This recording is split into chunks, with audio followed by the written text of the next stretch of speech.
ፍጡነ ረድኤት የእግዚአብሔርን በጎነት ምሕረትን ወደ ሰው የምታመጣ ድንግል ማርያም ቤዛዊተ ኩሉ ዓለም አማላጅነቷ ስላልተለየን በሕይወታችን ውስጥ ገብታ ይህንን አልጫ የሆነውን ሕይወታችንን በብልጫ ስላጣፈጠች እችን እናት እስቲ አክብሯት ድንግል ማርያምን። የመላኩ የቅዱስ ሚካኤል የታላቁ መልአክ አማላጅነቱ ስላልተለየን ቅዱስ ሚካኤልን እስቲ ይህንን ገናና መልአክ እናከብረዋለን። አመስግኑት እስቲ። በመካከላችን ማን አለ? እስቲ ተናገሩ። ማን አለ? ማን ይባርከናል? ማን ይቀድሰናል? ማን ያበረታናል? እስቲ ይህንን ገናና አምላክ አመስግኑት ወገኖች።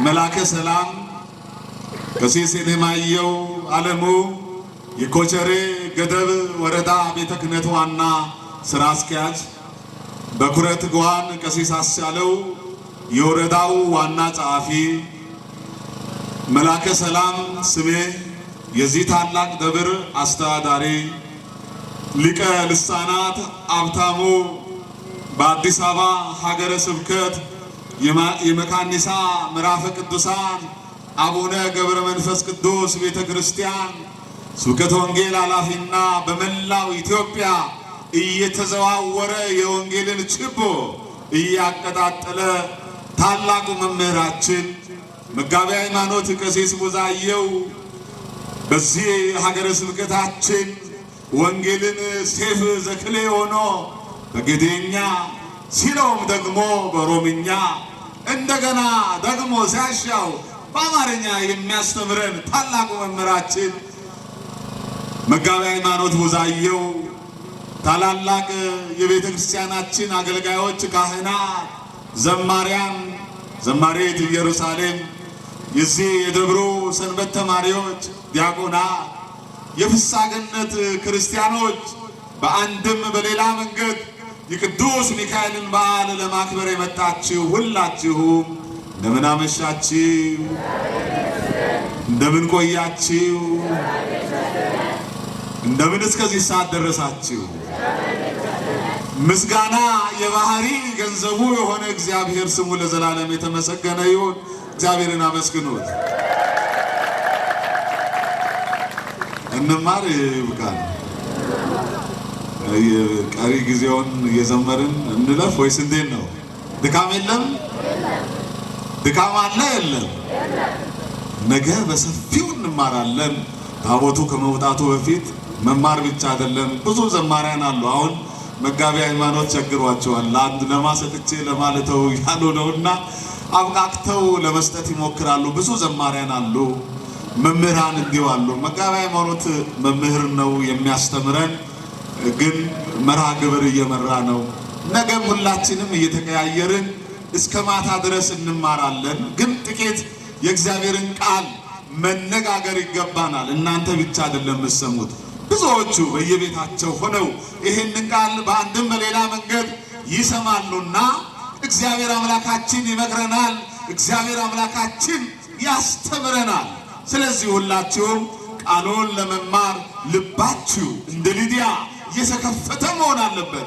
ልባችሁን ከዘጋችሁ መባረክን አታስቡ።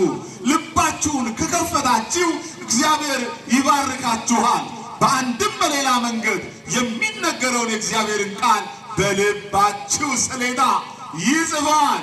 መጽሐፍ ብቻ አይደለም፣ 30፣ 60፣ 100 ያማረ ፍሬ ታፈራላችሁ። በምግባር ታብባላችሁ፣ በሃይማኖት ትጸናላችሁ። ማንም መጥቶ ቢነቀንቃችሁ አትወርቁም። ጌታ ኢየሱስን ተቀበሉ በጨለማ ናችሁ ቢላችሁ አትሰሙ። ለምን? በእውነተኛው መሰረት ሃይማኖት ላይ ስለታነጻችሁ ያኖረን ያከበረን በቤቱ ያቆየን ይህንን ገናና አምላክ እስቲ እናመስግን ወገኖቼ፣ እግዚአብሔርን እናመስግን። በማቴዎስ ወንጌል ምዕራፍ 4 ቁጥር 25ን ለጥቂት ደቂቃ አላበዛም እንነጋገራለን። ብዙ ሕዝብ ተከተሉት የሚል ብዙ ሕዝብ በሉ ተከተሉትም ብዙ ሕዝብ ተከተሉትም። ይከብዳል እንደ ቃሉ። ብዙ ሕዝብ ተከተሉት። በአማርኛ ነው። የማቴዎስ ወንጌል ምዕራፍ 4 ቁጥር 25 ጌታችን አምላካችን መድኃኒታችን ኢየሱስ ክርስቶስ ወደዚህ ምድር የመጣበት ዋነኛ ዓላማ በሰውና በእግዚአብሔር መካከል የነበረውን የጠብ ግድግዳ አፍርሶ ከባህሪ አባቱ ከአብ ጋር ከባህሪ ሕይወቱ ከመንፈስ ቅዱስና ከራሱ ጋር ሊያስታርቀን ነው። እኛ በአዳም መተላለፍ ምክንያት ለ5500 ዘመን በእግረ አጋንንት ስንጠቀጠቅ ጸሎታችን የማይሰማ ነበርን። ኢሳይያስ በምዕራፍ 64 ላይ ቁጥር 1 ላይ እንደነገረን ጽድቃችን እንደ መርገም ጨርቅ ሆነ ብሎ እንደነገረን ጸሎታችን የማይሰማ ነበር። የእግዚአብሔር ልጅ ኢየሱስ ክርስቶስ ግን ከራሱ ጋር ሊያስታርቀን በአጭር ቁመት በጠባብ ደረት ከእናታችን ከወላዲተ አምላክ ከድንግል ማርያም ሰው ሆኖ ወደዚህ ምድር መጣ።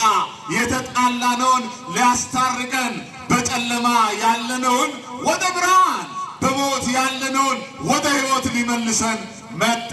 እግረ መንገዱን ደግሞ የታመሙትን ይፈውስ ነበረ።